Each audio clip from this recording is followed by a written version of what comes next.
Bismillahirrahmanirrahim. Assalamualaikum warahmatullahi wabarakatuh. Alhamdulillah nahmaduhu wa nasta'inuhu wa nastaghfiruh wa na'udzu billahi min shururi anfusina wa sayyiati a'malina. May yahdihillahu fala mudilla lahu wa may yudlil fala hadiya lahu.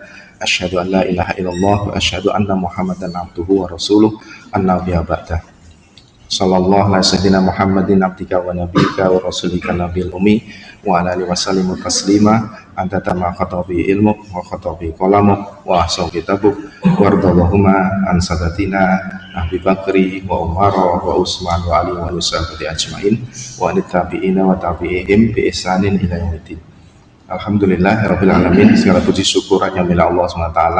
Salawat dan salam mudah-mudahan disampaikan kepada khutbah sanah kita Rasulullah Sallallahu Alaihi Wasallam. Tidak terasa Bapak Ibu jamaah rahimahullah, Ramadan sudah meninggalkan kita 17 hari yang lalu. Hari ini tanggal 17 Syawal 1447 Hijriah. Bulan-bulan yang penuh barokah itu sudah selesai. Tapi kita masih berharap mudah-mudahan Allah menerima semua amal ibadah kita di bulan Ramadan. Taqabbalallahu minna wa minkum. Taqabbal ya kan.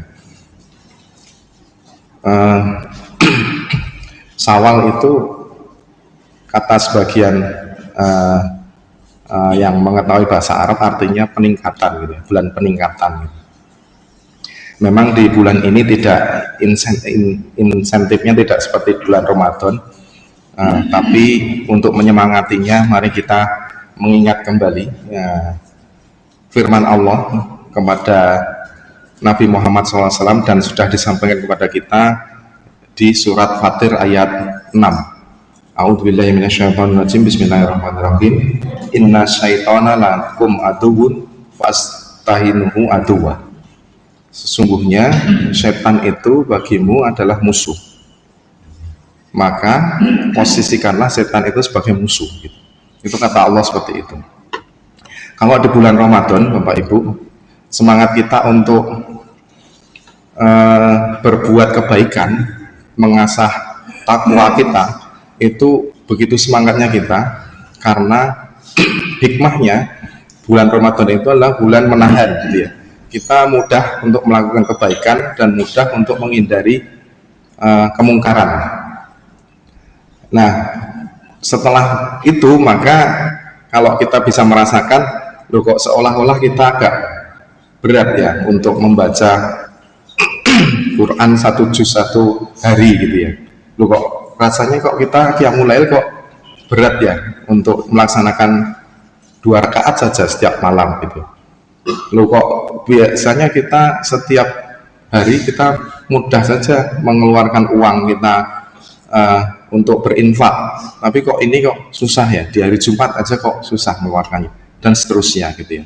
Nah, sebetulnya inilah ujian bagi kita yang sesungguhnya, apakah Ramadan itu masih berbekas atau tidak. Allah memperingatkan kepada kita di surat Fatir tadi, inna syaitana lakum aduwwun.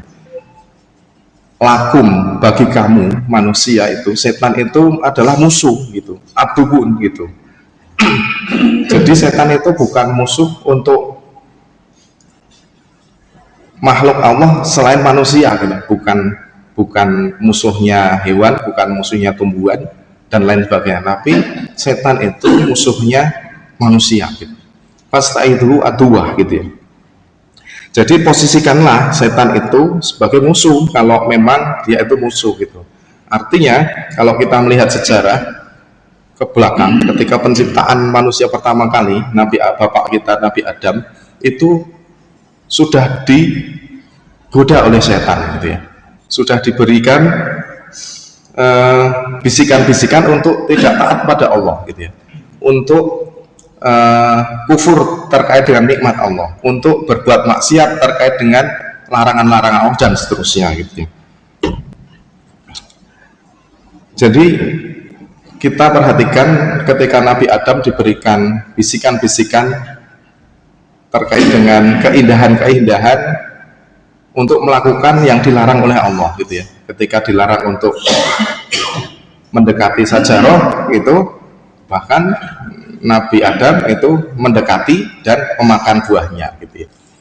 Atau ketika setan membisikkan ke dalam hatinya Qabil gitu ya, terkait rasa iri dengki terhadap kegiatan yang sebetulnya itu adalah ibadah gitu ya. Kemudian akhirnya setan memberikan inspirasi untuk membunuh manusia pertama kali dan seterusnya. Atau setelahnya, kejadian ketika Nabi Ibrahim diberikan tugas oleh Allah untuk menyembelih Ismail gitu ya. Bagaimana setan begitu sibuknya mempengaruhi manusia untuk memutuskan sesuatu yang di luar perintah Allah gitu. Jadi seolah-olah yang di luar perintah Allah itu menjadi indah di mata manusia. Setan tugasnya begitu gitu ya. Kemudian manusia tergerak untuk mencintai kebatilan dan mencintai yang haram gitu.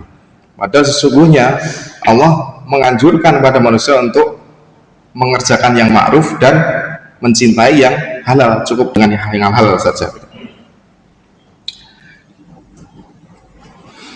Sehingga kalau setan ini tugasnya seperti itu dan kita sudah diberi warning oleh Allah SWT, maka seharusnya kita itu memposisikan setan sebagai musuh gitu. Setan itu tujuannya adalah menjadi ashabis sa'ir gitu ya, menambah jumlah penghuni neraka dari golongan kita gitu. Nah, setan yang dari golongan jin itu adalah tugasnya itu mempengaruhi manusia untuk berbuat durhaka kepada Allah, sehingga nanti dia diganjar oleh Allah dengan anar itu, neraka gitu ya. Sehingga kita berubah dari kecintaan kita mencintai kebenaran menjadi cinta kepada kebatilan. Nah, itu tujuannya itu begitu gitu. Nah, setan itu mulai dari pekerjaan yang kecil, menjadikan tipu daya yang kecil menjadi biasa, indah.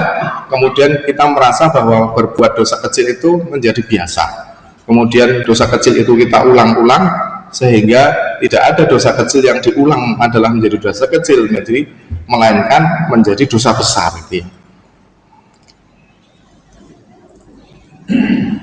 Bapak Ibu rahimahullah, setiap manusia pasti diuji oleh Allah dengan ujian-ujian di dunia ini. Tidak ada manusia yang tidak diuji oleh Allah SWT. Nah, setan akan memberikan solusi tetapi yang di luar anjuran dari Allah SWT. Misalnya ketika kita diuji masalah ekonomi, maka setan akan memberikan solusi yang tidak halal, apakah mencuri, apakah korupsi, dan lain-lain. Ketika anak-anak kita sedang belajar diuji terkait dengan kejujuran ilmu, setan mempengaruhi anak-anak kita supaya dapat nilai yang tinggi tanpa harus berusaha mencontek dan lain sebagainya gitu. Ketika manusia mempunyai keinginan untuk berkuasa, maka setan pun mempengaruhi hati-hati manusia untuk mencari jalan pintas, untuk mencari jalan yang menjadikan kekuasaan itu tidak hanya sekadar amanah, tetapi menjadikan kekuasaan itu indah, sehingga patut untuk diperjuangkan apapun imbalannya. Sehingga manusia demi kekuasaan mau menggadaikan kejujuran, bahkan naudzubillah min dzalik, mau menggadaikan keimanan gitu. Itulah tugas setan gitu. Semua terkait dengan permasalahan manusia ini setan punya solusinya. Nah, maka kita diingatkan oleh Allah, fastaidu aduwa, maka jangan kamu posisikan setan itu sebagai teman, karena dia itu adalah musuh bagimu gitu.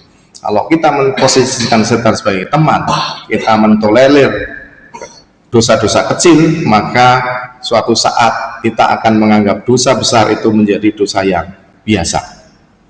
Jamaah rahimakumullah, hikmah dan kesimpulannya, yang pertama kita harus sadar bahwa setiap godaan maksiat itu adalah musuh bagi kita, dan pasti setan akan berusaha dengan keras untuk menjadikan maksiat itu indah di mata kita. Yang kedua, iman dan amal soleh adalah perisai terkuat untuk melawan setan, sehingga mari kita motivasi diri kita sendiri dan keluarga kita untuk senantiasa bersemangat melakukan amal soleh. Kemudian yang ketiga, apabila kita terpleset berbuat maksiat atau dosa, maka segera bertobat dan dari tipu daya setan. Allah alam bisawab. Mudah-mudahan ini bisa menginspirasi bagi kita semuanya untuk selalu beramal soleh dan tetap menjaga keimanan kita dan menjauhi kemungkaran, kemaksiatan, suatu hal yang dibenci oleh Allah SWT. Afu minkum, astagfirullahaladzim. Assalamualaikum warahmatullahi wabarakatuh.